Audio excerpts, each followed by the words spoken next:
Hi friends, welcome to AK all in one channel. ఈరోజు మన ఛానల్లో హోటల్ స్టైల్ టమాటా rice ఎలా చేయాలో చూపిస్తాను.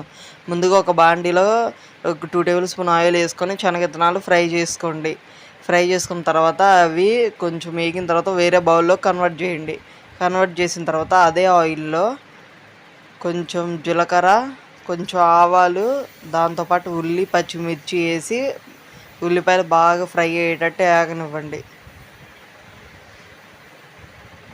వేగిన తర్వాత దాంట్లో కూడా టమోటాలు యాడ్ చేసి సరిపడినంత ఉప్పు, కొంచెం పసుపు, దాంతోపాటు సాంబార్ పౌడర్ అసలు ఈ రైస్కి మెయిన్ టేస్ట్. దాంతోపాటు ధనియాల పొడి, కొంచెం కారం, గరం మసాలా యాడ్ చేసుకొని ఆ మసాలాలన్నీ నూనెలో ఫ్రై అయ్యేటట్టు బాగా కలపండి. చూపించిన కన్సిస్టెన్సీ వచ్చేదాకా దాన్ని బాగా టమోటాలన్నీ బాగా స్మాష్ అయ్యేదాకా ఉడికించండి. అదే టైంలో కొంచెం ఉడకబెట్టుకున్న రైస్, నేనైతే వేడి రైస్తో చేస్తున్నాను, మీరైతే మిగిలిన అన్నంతో కూడా చేసుకోవచ్చు. కలిపిన తర్వాత ఈ టైంలోనే ఉప్పు కారం చూసుకొని అన్నీ అడ్జస్ట్ చేసుకొని కొత్తిమీర శనగిత్తనాలు వేసి గార్నిష్ చేసి సర్వ్ చేసుకోవడమే. నచ్చితే లైక్, షేర్, సబ్స్క్రైబ్ మర్చిపోవద్దు. Thank you for watching.